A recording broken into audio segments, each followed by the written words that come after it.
Bismillahirrahmanirrahim. Assalamualaikum warahmatullahi wabarakatuh. Perkenankan, kami dari kelompok 2 akan membahas tentang metode pembelajaran membaca Al-Quran. Di sini saya sendiri, Adelia Wulandari, dan ketiga rekan saya yaitu Aulia Fitriliani, Ayu Sahara, dan Ismi Marprini. Baik teman-teman, langsung saja kita bahas mengenai apa itu pengertian pembelajaran Al-Quran. Kata pembelajaran sebelumnya dikenal dengan istilah pengajaran. Dalam bahasa Arab diistilahkan sebagai ta'lim. Dalam kamus Inggris, Elias dan Elias pada tahun 1982 diartikan sebagai to teach, to educate, to instruct, to train, yaitu artinya mengajar, mendidik, atau melatih. Kemudian menurut Tardik, pada tahun 1987, pembelajaran tersebut disebut instruction, yaitu proses kependidikan yang sebelumnya direncanakan dan diarahkan untuk mencapai tujuan.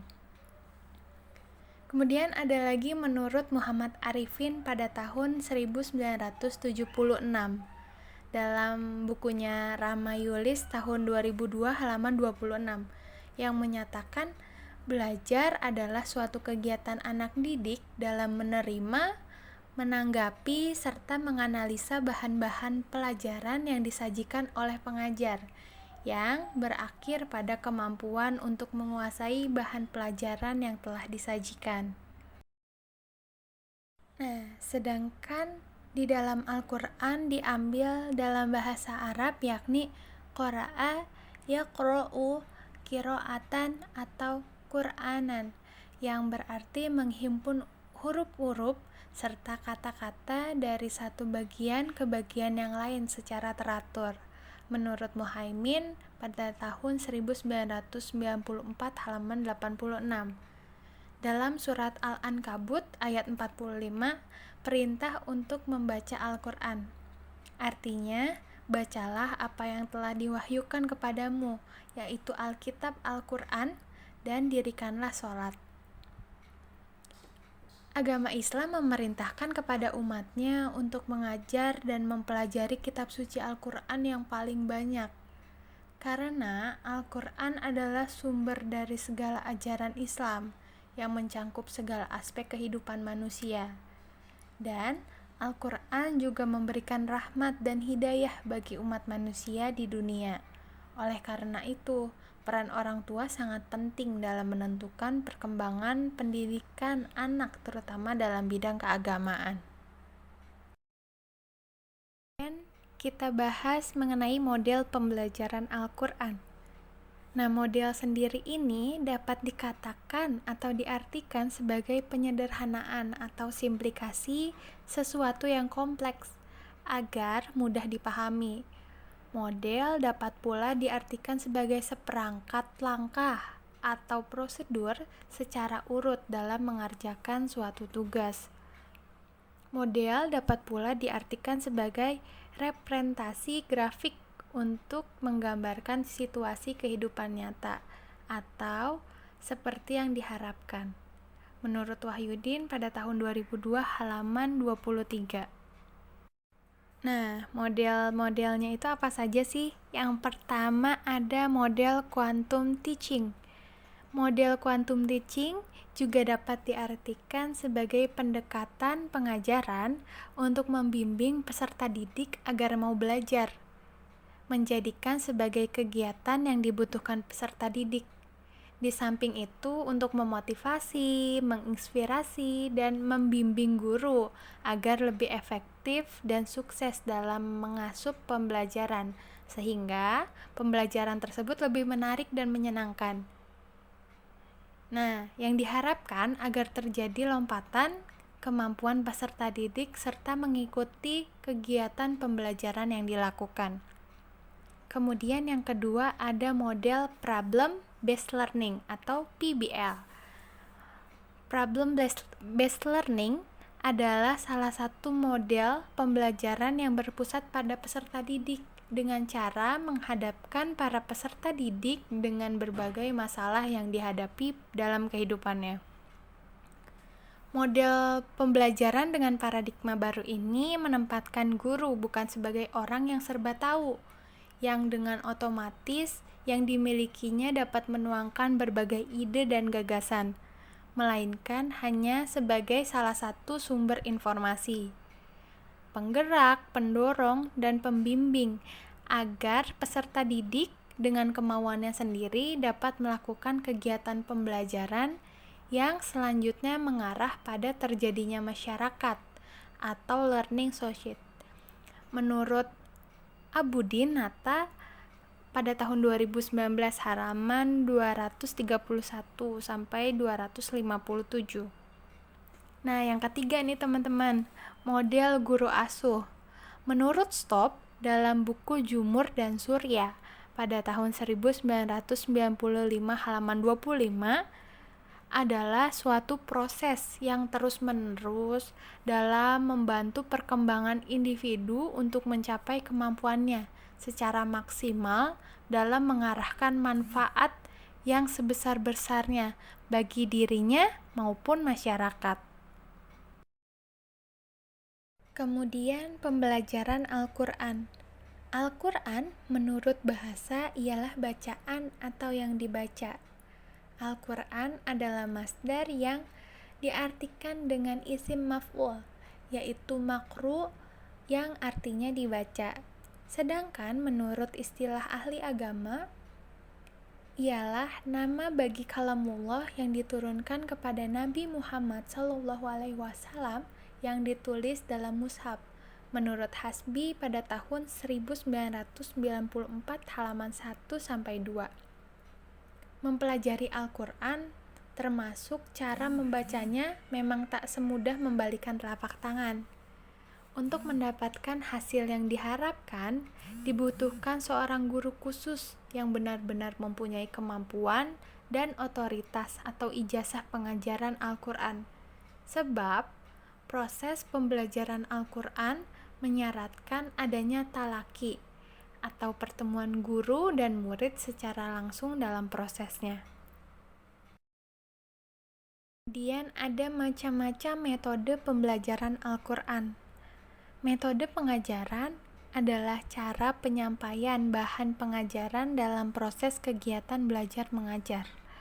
Menurut Juhairini tahun 1993 halaman 63.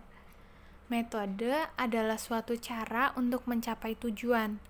Adapun dalam proses pendidikan tidak terkecuali lembaga pendidikan Al-Quran, Taman Pendidikan Al-Quran atau TPA dalam proses pembelajarannya mempunyai metode tersendiri. Untuk lebih dalamnya, apa saja metodenya akan dibahas oleh rekan saya yaitu Aulia Fitriliani. Selanjutnya ada macam-macam metode yang berkembang di masyarakat. Yang pertama, metode tradisional atau Qawaidul Baghdadiyah. Metode ini paling lama digunakan di kalangan umat Islam Indonesia. Dan metode ini, pengajarannya memerlukan waktu yang cukup lama.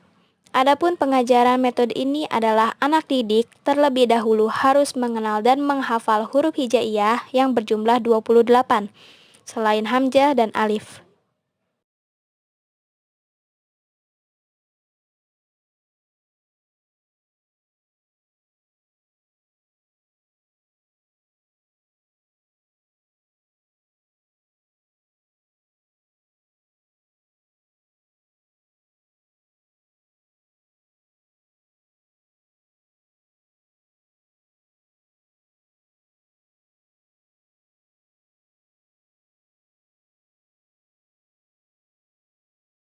Selanjutnya ada metode Iqra.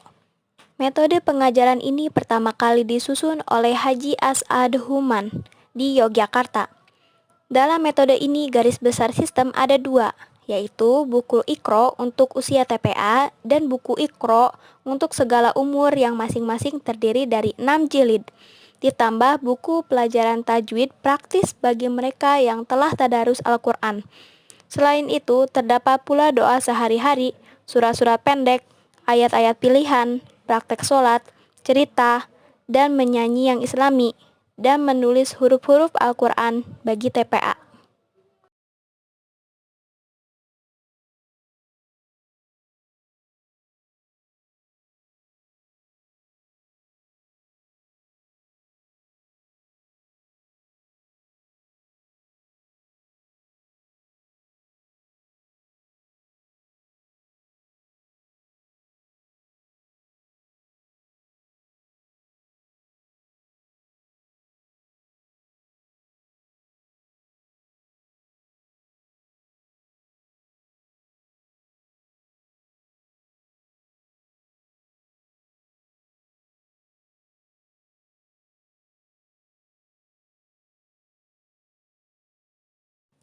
Yang ketiga ada metode Qiroati.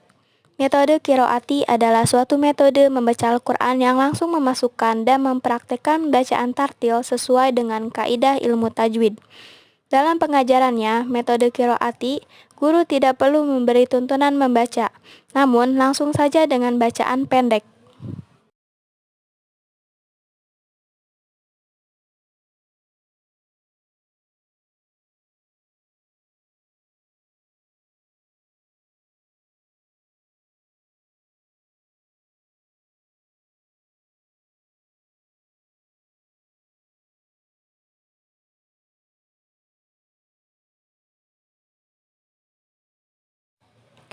Tinjauan tentang metode pembelajaran Al-Quran.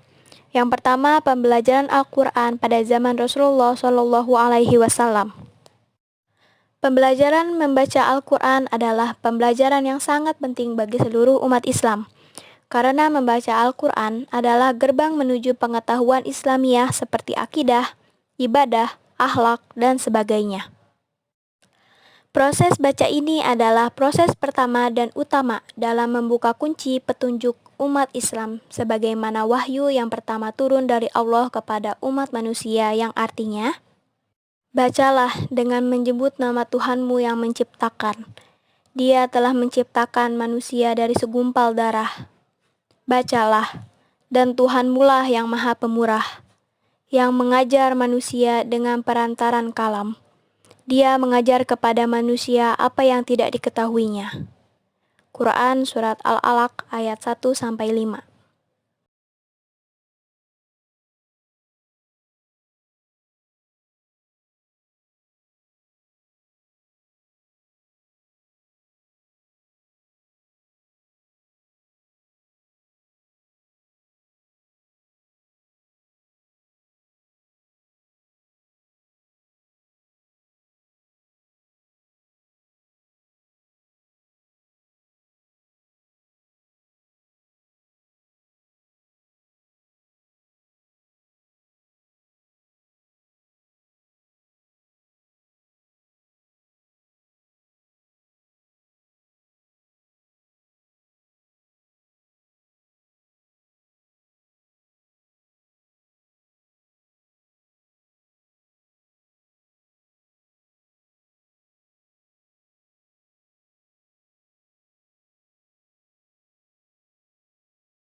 Metode penyampaian wahyu yang pertama dari malaikat Jibril kepada Nabi Muhammad ini merupakan metode pembelajaran baca Al-Quran yang pertama. Maka setiap diturunkannya Al-Quran, Nabi langsung menyampaikannya kepada sahabat, di mana sahabat pada waktu itu masih banyak yang belum bisa membaca, apalagi menulis. Namun sahabat dapat menerima bacaan Al-Quran dengan baik. Rasulullah memberitahukan kepada para sahabatnya tentang rincian yang meliputi turunnya Al-Quran dari langit ke bumi, menjelaskan kepada mereka situasi, kondisi, dan sebab diturunkannya Al-Quran. Rasulullah juga memberitahukan hari dan bulan Al-Quran Al-Karim diturunkan.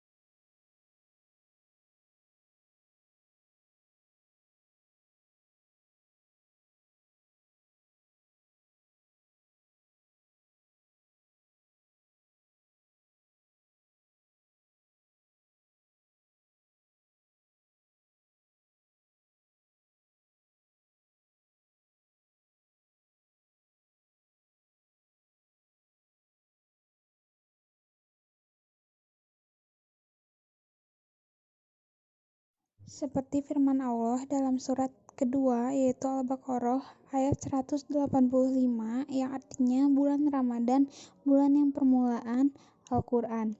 Rasulullah juga memberitahukan kapan ayat-ayat Al-Quran banyak diturunkan, karena pernah terjadi ayat-ayat Al-Quran turun berturut-turut sebelum Rasulullah wafat. Mereka juga mengetahui ayat-ayat diturunkan pada siang atau malam hari dan mengetahui ayat-ayat yang diturunkan pada musim panas dan musim dingin. Yang kedua yaitu tujuan pembelajaran Al-Quran. Pembelajaran Al-Quran sebagai suatu kegiatan interaksi belajar mengajar juga mempunyai tujuan. Adapun tujuan pembelajaran Al-Quran. Tujuan pendidikan Qurani menurut beberapa pendapat para pakar. Yang pertama menurut Atiyah Al-Abrashi. Ada 5 tujuan pendidikan Islam atau pendidikan Qurani. Yaitu yang pertama, pembentukan akhlak mulia, yang kedua mempersiapkan manusia untuk mencapai kesejahteraan hidup dunia akhirat, lalu untuk tujuan vokasional dan profesional, yang keempat untuk menumbuhkan semangat ilmiah kepada peserta didik dan memuaskan rasa ingin tahu serta membimbing mereka mengkaji ilmu pengetahuan untuk kemaslahatan hidupnya, lalu yang kelima mempersiapkan peserta didik untuk memiliki keahlian dan keterampilan tertentu. Kedua, menurut Abdurrahman Al-Nahlawi, ada 4 tujuan pendidikan Islam dan pendidikan Qurani. Yang pertama, pendidikan akal dan pengembangan fitrah yang terdidik. Yang kedua, menumbuhkan potensi dan bakat asal yang terdapat pada peserta didik. Lalu yang ketiga, memberikan perhatian yang cukup pada kekuatan dan potensi peserta didik atau generasi muda untuk mendapatkan pengembangan yang optimal. Lalu yang keempat, menyeimbangkan potensi dan bakat yang dimiliki manusia peserta didik. Pembelajaran Al-Quran pada dasarnya sangat erat hubungannya dengan kehidupan manusia di dunia dan kelak sebagai bekal untuk kehidupan di akhirat. Sebab, dengan seseorang mempelajari Al-Quran, membaca, serta mengamalkan isi kandungan Al-Quran, maka orang tersebut akan diberikan kemudahan, kelancaran, kesejahteraan, dan kebahagiaan oleh Allah Subhanahu wa Ta'ala. Selanjutnya ada faktor-faktor yang mempengaruhi kemampuan membaca Al-Quran. Ada 8 faktor yang memberikan sumbangan bagi keberhasilan dalam belajar membaca Al-Quran. Yang pertama, kematangan mental. Yang kedua, kemampuan visual. Yang ketiga, kemampuan mendengarkan. Yang keempat, perkembangan bicara dan bahasa. Yang kelima, keterampilan berpikir. Selanjutnya, perkembangan motorik.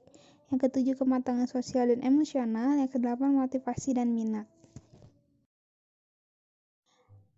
Selanjutnya, Ahmad Tantowi dalam bukunya menggolongkan faktor-faktor tersebut menjadi 2, yaitu yang pertama faktor internal, meliputi 2 aspek, yaitu aspek fisiologis atau jasmaniah dan aspek psikologis atau rohaniah. Selanjutnya ada faktor eksternal, faktor yang ada di luar individu, misalnya faktor kebiasaan keluarga, faktor sekolah, dan faktor masyarakat. Dilihat dari hal tersebut, sifat faktor ini dibagi menjadi 2, yaitu bersifat sosial dan non-sosial. Selanjutnya, usaha meningkatkan kualitas bacaan Al-Quran. Yang pertama, kompetensi untuk meningkatkan kualitas pembelajaran Al-Quran. Menurut Rakajoni, dalam Sukartawi dan kawan-kawan, tahun 1995, halaman 23, menggambarkan profil kompetensi seorang pendidik atau guru yang terdiri dari 5 komponen, yaitu A. Kompetensi pertama seorang guru sebagai tenaga pengajar adalah penguasaan bahan ajar. B. Kompetensi penguasaan teori kependidikan yang berupa prinsip, strategi, dan teknik-teknik keguruan kependidikan. C. Kompetensi berupa kemampuan merancang program pengajaran. D. Kompetensi berupa kemampuan dalam mengadakan penyesuaian-penyesuaian sesaat di dalam pengelolaan kegiatan belajar mengajar. E. Kompetensi berupa kemampuan menguasai sikap, nilai, dan kepribadian. Yang kedua ada cara menguasai bacaan Al-Quran. Yang A. Tahqiq, yaitu memberikan kepada setiap huruf tentang hak-haknya, seperti menyempurnakan membaca hamzah dengan tahqiq, menyempurnakan harkat, berpedoman kepada bacaan dengan izhar dan tasydid, menjelaskan huruf-huruf, dan memilah-milahnya, serta mengeluarkan dari tempatnya dengan sak tartil pelan-pelan dan memperhatikan wakof-wakof yang boleh, tanpa mengurangi dan menyembunyikan, dan juga tanpa memberikan sukun kepada huruf yang berharkat dan tanpa mengidghamkannya. Lalu ada hadar, yaitu dengan mempercepat bacaan dan meringankannya. Kemudian ada tadwir, yaitu pertengahan antara dua keadaan. Kedua, menurut Abdurrahman Al-Nahlawi, ada 4 tujuan pendidikan Islam dan pendidikan Qur'ani. Yang pertama, pendidikan akal dan pengembangan fitrah yang terdidik. Yang kedua, menumbuhkan potensi dan bakat asal yang terdapat pada peserta didik. Lalu yang ketiga, memberikan perhatian yang cukup pada kekuatan dan potensi peserta didik atau generasi muda untuk mendapatkan pengembangan yang optimal.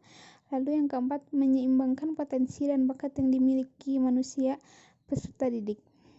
Pembelajaran Al-Quran pada dasarnya sangat erat hubungannya dengan kehidupan manusia di dunia dan kelak sebagai bekal untuk kehidupan di akhirat.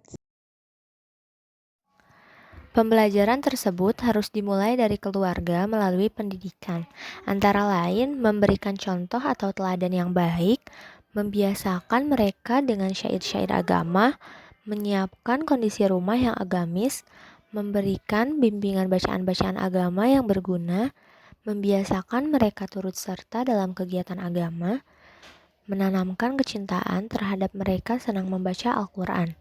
Menurut Langgulung, tahun 1983, halaman 372. Karena berhasil atau tidaknya suatu pembelajaran itu tergantung pada metode yang digunakan oleh pendidik.